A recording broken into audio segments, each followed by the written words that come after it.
Namaste everyone, welcome to Yoga as It Is.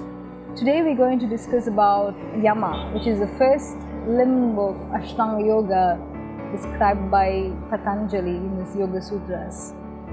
Yama is the moral observances which will make us to be in harmony with the rest of the world. This is the first and foremost limb. So before even starting your yoga practice, Patanjali advises us to be in harmony with the world so we can continue our practice. So the first observance is ahimsa, which you all know is non-violence. The second one is Sathya, which is being truthful. The third one is Asteya, not stealing. The fourth one is brahmacharya, which is to have control or mastery over the senses. And the fifth one is aparigraha, non-coveting, non-holding of material possessions.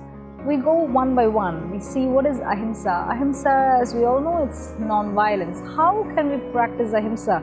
So Patanjali did not just describe all these 5 observances, but he also said and he also instructed on how to really practice this ahimsa or practice Sathya for that matter.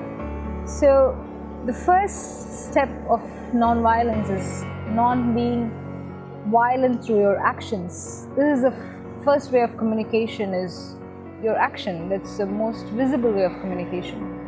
So if we do not harm or hurt anybody or any other being in this world with our actions, that is the first step.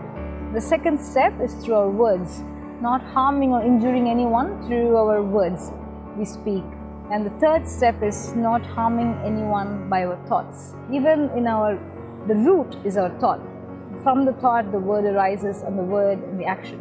So if you have this non-violence in your thoughts, then you can practice in all these 3. So this is how we practice non-violence. And then we have Sathya. So always here there is a understanding of why ahimsa came first after Sathya, because in the means of saying the truth, we cannot hurt or injure anything.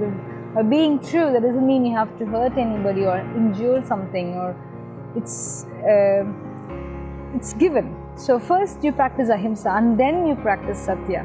So Sathya means being truthfulness. Truthfulness is trying to be true to your own self and true to the rest of the world. The moment you are true to yourself, the conflict between your own thoughts, in conflict inside you disappears. So the moment the conflicts disappear inside you, you do not have any conflicts with the nature, with next person, with your neighbors, nothing. So being truthful is also a very, very important principle of Yama, the second major observance. And then the third one is non-stealing. Non-stealing is literally not taking anything which does not belong to you, be it a thought, be it a thing, be it a relationship which does not belong to you. You keep everything away, be it emotions, not taking all of this inside you. And the fourth one is brahmacharya. Brahma means the supreme, acharya means like master. So to master the supreme is brahmacharya. How do you do it? By mastering your own senses.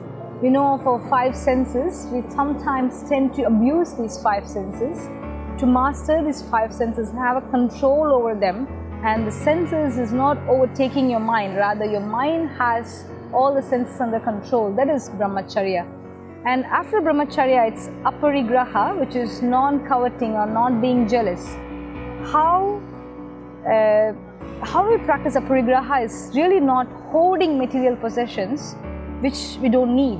That means we do not believe in our own selves, we do not believe in the divine presence, rather we try to put all our energy into material possessions because we feel insecure in different ways or in our emotions. So not holding. Basically aparigraha is letting go of all that which is not yours. So these are the 5 main principles or moral observances of Yama. Namaste.